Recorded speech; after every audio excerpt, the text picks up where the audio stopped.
is Hannes Viljoen van die Brainchild Fund en ons is in Philadelphia in Family Hope Center se kantoor saam met meneer Matthew Newell waar ons met julle gaan gesels oor breinbesering en hoe ons ouers wil help. Ek stel aan julle voor Matthew Newell. Welcome to our presentation where hope comes home. We look forward to you joining us. Goeiedag, dit is Hannes Viljoen hierso.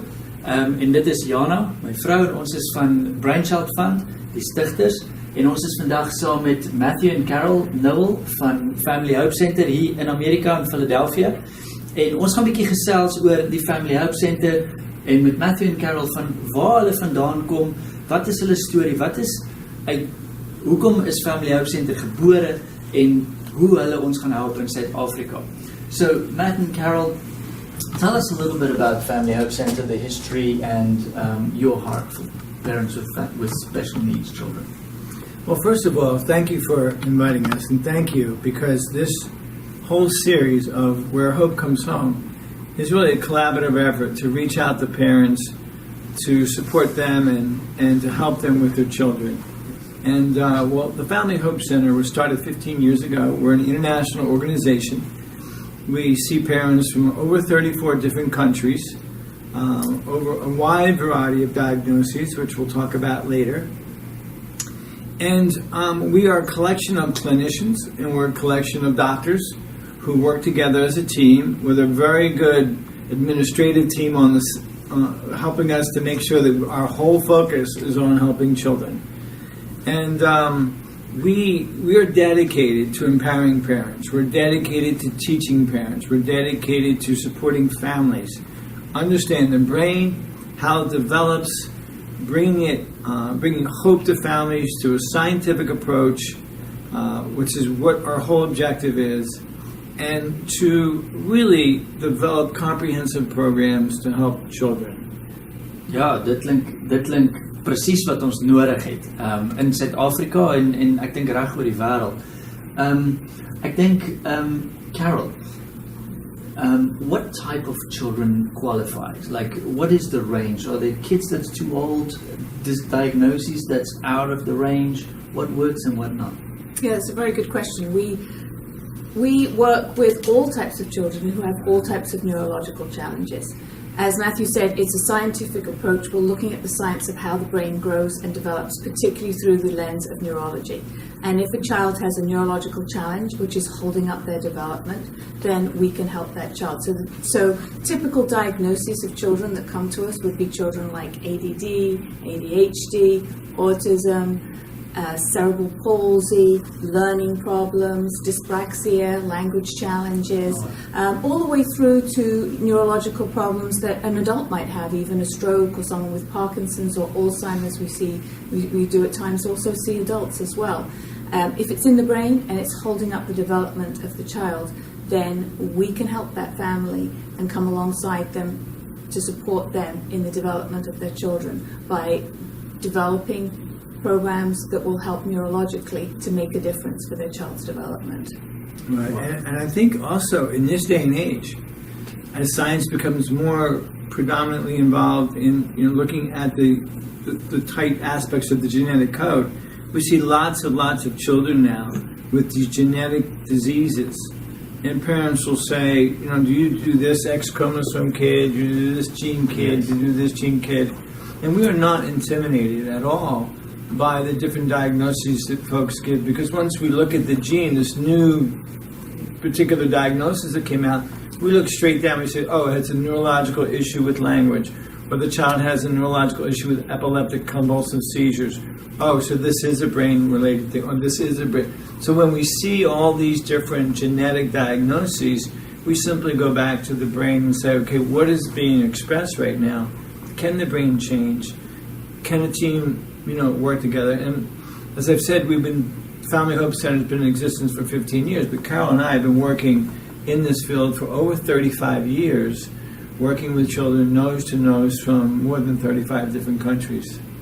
Yeah, I think, and in addition to that, as Matthew was saying, sometimes the genetic challenges are there, and so it's thought that, well, okay, if my child has Down syndrome, for example, then they can't possibly get better because they've got a genetic disorder, and it's not true. We see great progress with children. It doesn't matter what the genetic challenge is. It can often be an advantage to the doctors who we work with, which is why we have a team of doctors who work with us as well, because sometimes the genetic challenge creates some kind of physiological problem, or it might create a hormone imbalance that the child needs to be addressed because they're not growing, or some other issue that we need to look at physiologically and support the child through nutrition or supplements or something that's going to help that child to then grow even better neurologically as we put in place daily activities that help them to grow and to develop. Wanneer dit kom by breinbesering wat nou so 'n algemene ding is en meer kinders word gediagnoseer, Matthew and Carol had their own experiences with their children. Tell us a bit more about your children. Yeah, so we started in the field working together. We actually met working with children with special needs. And we married, we had a family, and we obviously had a unique ability to be able to look at our children differently because we already had the neurological piece. We knew about child development. We knew how our children should be developing. Our first child was born. Everything went very smoothly. He did really well neurologically. He was doing great, and we were thrilled that we looked at his neurology. We made sure that he went through all the developmental milestones, gave him plenty of opportunity naturally to develop and to grow, and he did well. Our second child, when she came along, she seemed to be doing fine. She started out very well, but then she had a reaction to her first immunization, and because of our experience with neurology and knowing what we were looking at, we could see right before our eyes things unraveling. We saw one side of her body get tight, we saw her eye turn in, so we knew right away something's happened neurologically, and this immunization wasn't just a miserable day for her, it's affecting her neurology and affecting the way she moves.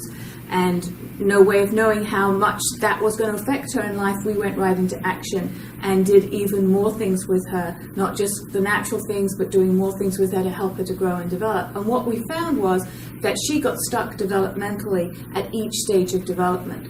And one of the things that at the Family Hope Center and that we try to work with the families is don't get stuck on a diagnosis, because a diagnosis can make you feel like you're in that place and your child's going to be there for a long time.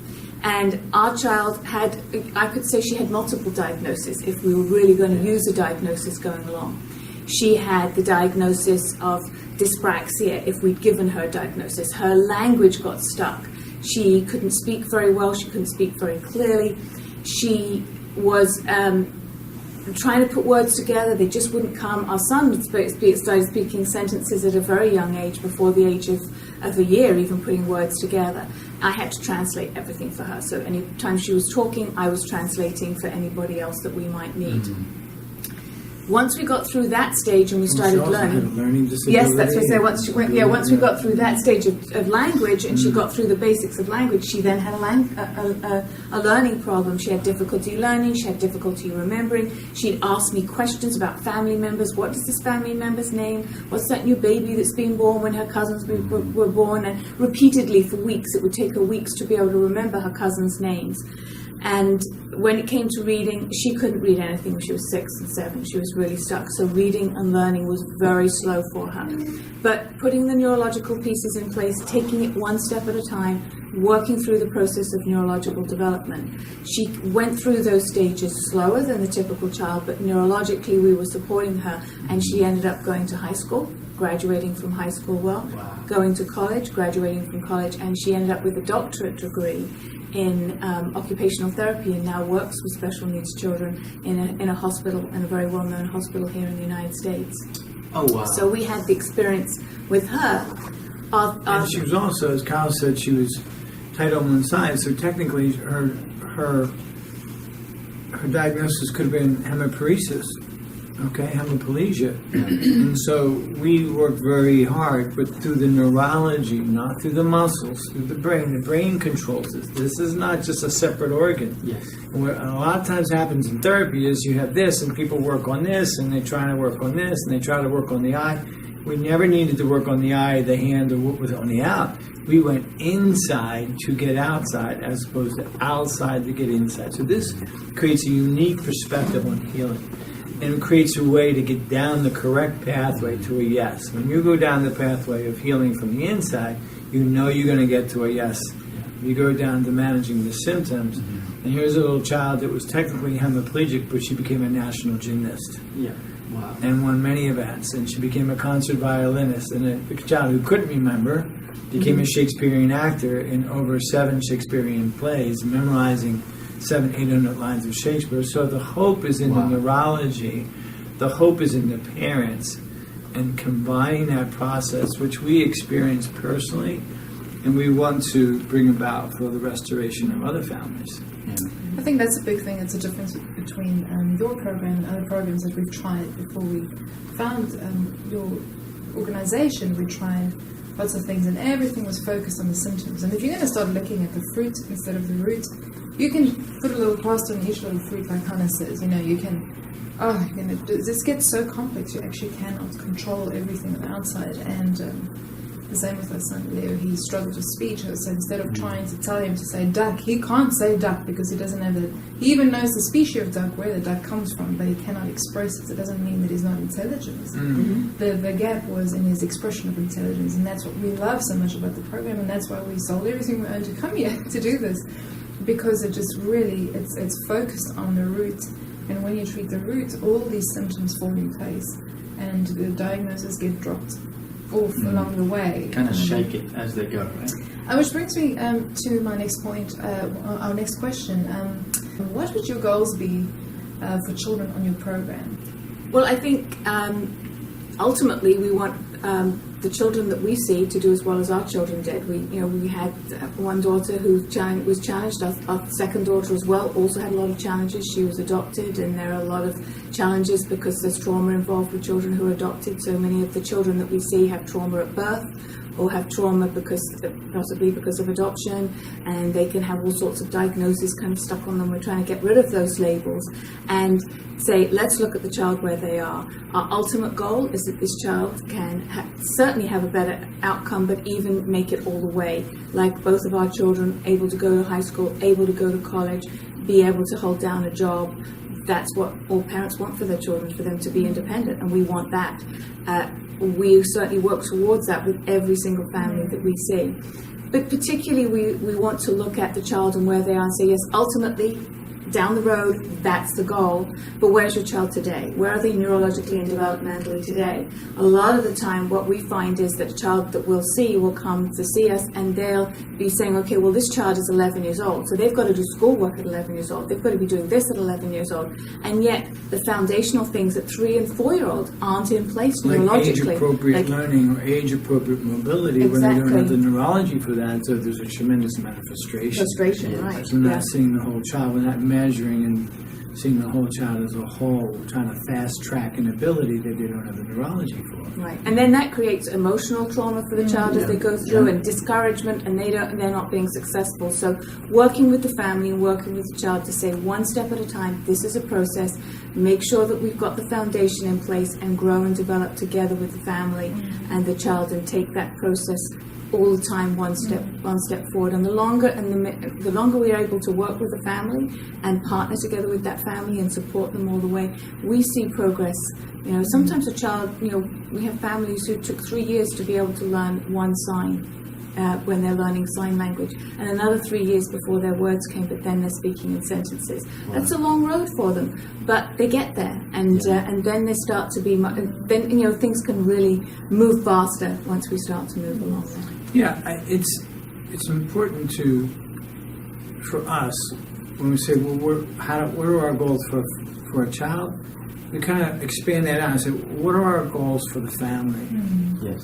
Number one, to put the parents in the driver's seat, who often feel alienated, marginalized, beaten down by diagnosis, kind of compartmentalize it. You're not smart enough to learn the neurology. Appointments with the doctors are frustrating because they're not getting the answers.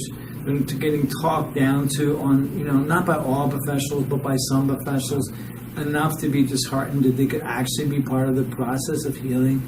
So our goal would be family is, can we give them a scientific, neurologically based approach that we could teach the family about the brain, how it develops in a well child, how you can support it in a child that's hurt, and then develop a comprehensive program for that particular child, and then partner with the parents one-on-one, as Carol said, and really be together as a team. We have, doctors who cover 10, 11 fields of medicine. We have clinicians, as we talked about before, 250 years of experience.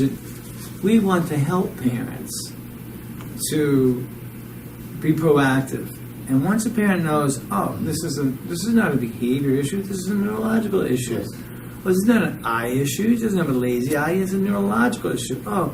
If we could develop this pathway, this will change. And that hope brings back a restoration of the heart. The heart drives your energy. Your energy moves you from a place of paralysis to working together. And then, all the other kids in the family jump in. We often think, what happens to the kid?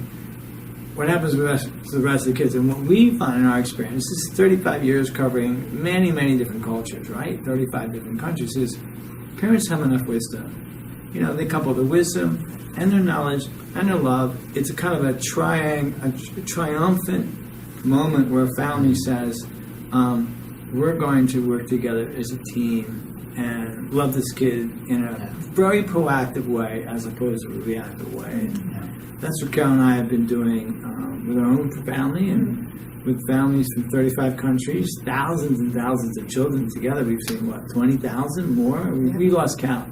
Somewhere along the way, after 20,000, being able to teach them in seminars and individually help them in the nose-to-nose in our clinic. Yeah, and I think if we're doing all of those things, as Matthew said, if we've got that neurological piece, the scientific, the neurological, the support of the family, the hope is that that child can get better, and we see it. We're blessed to see that on a daily basis. Right, and we measure that, and if parents go on our website and they'll see the scientific measurements through the WeFilm tool, so they can be comforted that we're not just talking and hoping the kid gets better, we're actually analyzing it and looking at it.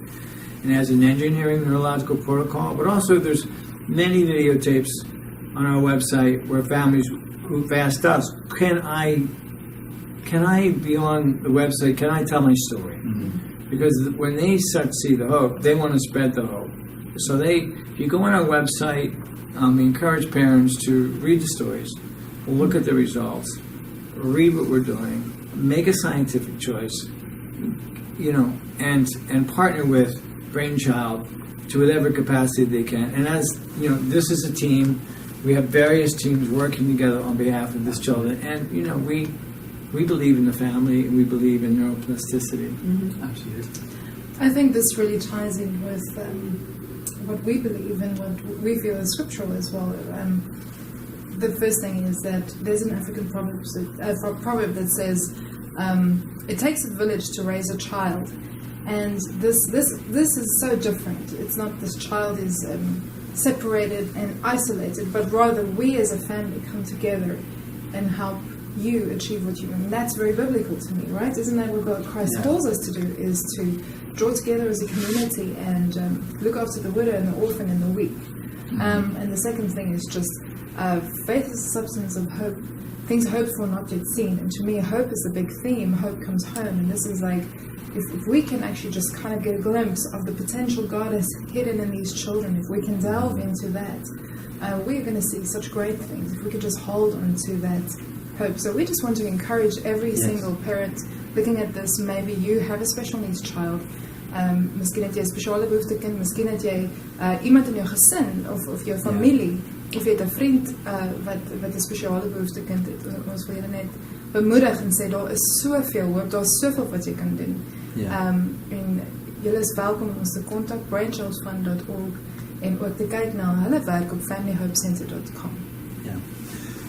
Ek dink dit is een van die goed wat ons harte aan mekaar gebind het, was die feit dat julle ook deur so iets was in julle eie gesin, met julle eie kinders, en dis waarmee ons dadelik connected. Just connecting with you guys because you had children with special needs.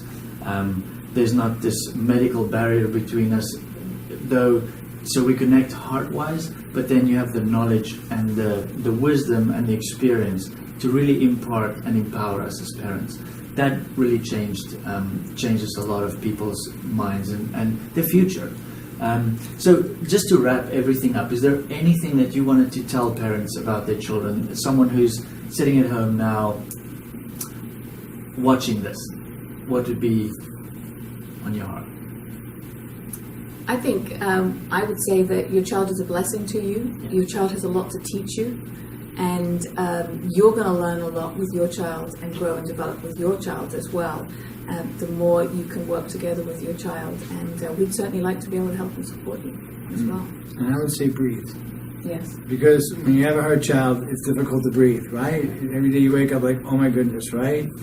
Breathe, take 1 week at a time, do the things that Carl was saying, make a phone call, come visit us in South Africa, a 3-day seminar, come into the room, be with us together with the parents, get into that kind of special space where that kind of, laboratory or that kind of operating room where we're just talking about the brain in a very natural way, and we take one step at a time, and I think we can make it together. We have just finished the conference, but we have been following this program for 3 years now, and I've seen some dramatic results with our child. If you have